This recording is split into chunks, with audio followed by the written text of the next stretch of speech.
Mexico की इंतहाई secure jail में चक्कर लगाता हुआ ये शख्स कोई आम आदमी नहीं बल्कि दुनिया का सबसे बड़ा और सबसे खतरनाक ड्रग स्मगलर एल चैपो है। इसके सेल में खास सीसीटीवी कैमरे लगाए गए हैं जिनकी मदद से 24 घंटे इस पर नजर रखी जाती है।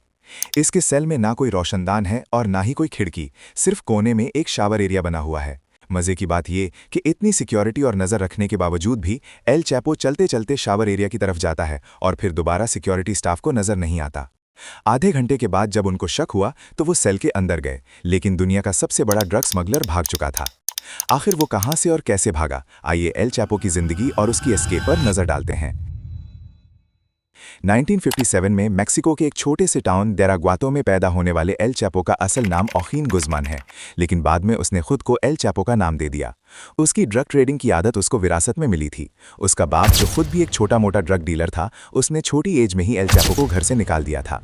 एल चैपो के पास गुजारा करने के लिए कोई रोजगार नहीं था और ढूंढने पर भी जब उसे कुछ नहीं मिला तो उसने भी ड्रग्स बेचना शुरू कर दी। सिर्फ 15 साल की एज में ही उसने खुद ड्रग्स उगाना शुरू कर दी।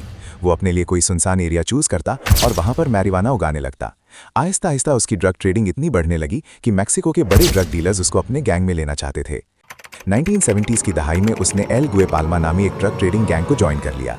इस गैंग में वो ड्रग की स्मगलिंग की निगरानी किया करता था और वो अपने काम में इतना सख्त था कि जब भी कोई डिलीवरी लेट होती या जरा सी भी गलती होती तो वो डीलर को मार देता था। 1980s में उसने उस वक्त के सबसे मशहूर ड्रग डीलर एल पेड्रो गयाडो के गैंग को ज्वाइन कर लिया। ये गैंग मेक्सिको में ड्रग ट्रेडिंग का सबसे बड़ा गैंग था। एल चैपो को इस गैंग में भी लॉजिस्टिक्स और ड्रग शिपमेंट की जिम्मेदारी दी गई। उसका काम कोलंबिया से मेक्सिको आने वाली ड्रग्स पर नजर रखना था, लेकिन 1989 में गैंग का लीडर गयाडो एजेंसीज के हाथों पकड़ा गया और गैंग टूट गया। मौके का फायदा उठाते हुए एल चैपो ने अपना खुद का गैंग बनाया, जिसे उसने सिनालोवा कार्टेल का नाम दिया। अब अमेरिका में 2 रास्तों से ड्रग्स पहुंचाई जाती थीं। ज्यादातर ड्रग्स कैरिबियन की तरफ से आती थीं और दूसरा रास्ता था मैक्सिकन बॉर्डर्स का। अमेरिकन एजेंसीज ने अपना सारा फोकस कैरिबियन की तरफ रखा हुआ था और बहुत से ड्रग डीलर्स और गैंग्स पकड़े जा चुके थे। एल ने इसका फायदा उठाया और डिफरेंट चैनल्स को इस्तेमाल करते हुए यूएसए में ड्रग्स पहुंचाने लगा। वो बहुत सारी ड्रग्स उगाता था जिसमें मेथेम्फेटामीन, हीरोइन, एक्सटेसी, कोकेन और मैरिवाना उसको ज्यादा प्रॉफिट देती थी। इसीलिए वो इन्हीं ड्रग्स पर ज्यादा फोकस करता था। लेकिन ड्रग्स को यूएसए में पहुंचाना इतना आसान नहीं था और इसके लिए वो बहुत ही चालाकी का मुजाहरा करते हुए ये काम करता था। वो शुरू में ऐसी ड्रग्स जिनकी ज्यादा स्मेल नहीं होती, जैसा कि कोकेन, उसको फायर एक्सटिंग्विशर्स, चिली पेपर के कैंस या फिर कार की रिम्स में छुपाकर स्मगल करता था, जिसको ड्रग्स सूंघने वाले कुत्ते भी डिटेक्ट नहीं कर पाते थे। लेकिन मसला ये था कि कोकेन के अलावा दूसरी ड्रग्स इस तरीके से स्मगल नहीं हो सकती थी। इसीलिए उसने एक ऐसा तरीका इख्तियार किया जो उसकी पहचान बन गया, और वो तरीका था टनल्स यानी सुरंगे।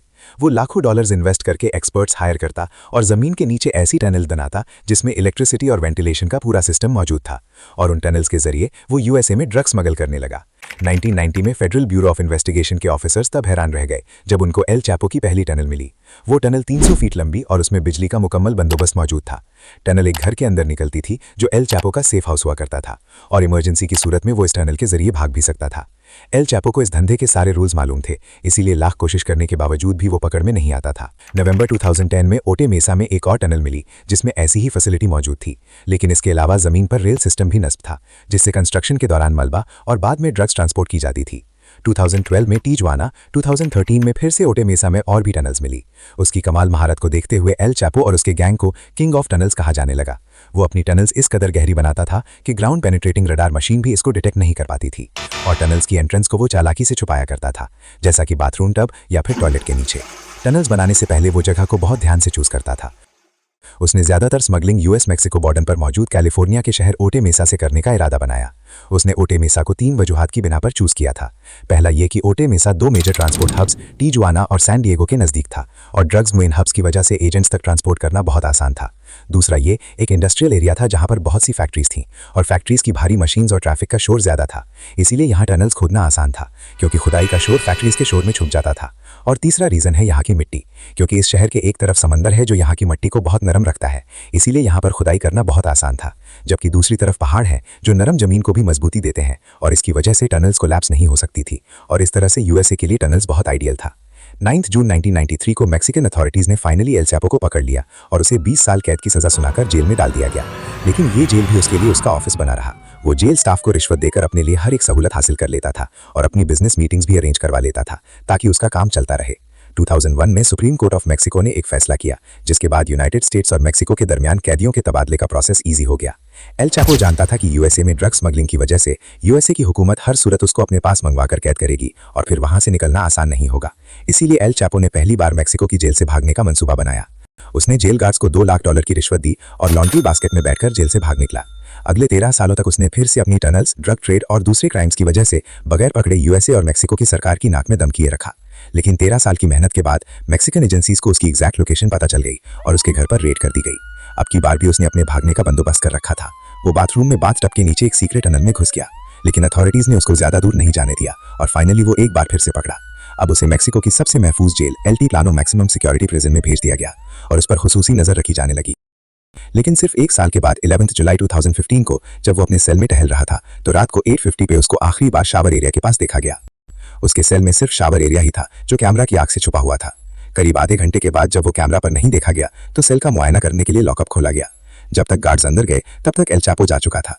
उसने बड़ी चालाकी से शावर एरिया के गटर को बड़ा करके एक टनल खोदी जो नीचे एक बड़ी टनल के साथ कनेक्टेड थी। ये टनल 1 किलोमीटर दूर एक करीबी कंस्ट्रक्शन साइट तक खुलती थी। जमीन से 33 फुट नीचे और 5 फुट 7 इंच चौड़ी ये टनल इतनी बड़ी थी कि इसमें से आसानी से इंसान गुजर सकता था। लेकिन इस बार उसकी आज़ादी ज्यादा लंबी नहीं थी। 8 जनवरी 2016 को लॉस मोचेस में मैक्सिकन मरीन्स ने उसके सेफ हाउस पर फिर से हमला किया और शदीद मुज़ाहमत के बाद वो एक बार फिर से पकड़ा गया। इस बार अमेरिकन सरकार ज्यादा रिस्क नहीं लेना चाहती थी, इसीलिए 2017 में एल चैपो को मैक्सिकन सरकार ने यूएसए के हवाले कर दिया, जहां वो सुपर मैक्स प्रिजन कोलोराडो में अपनी उम्र कैद की सजा काट रहा है। लेकिन हकीकत यह है कि जितनी भी सिक्योरिटी हो, अमेरिकन सरकार को यह डर ही रहता है कि कहीं एल चैपो दोबारा से न भाग जाए।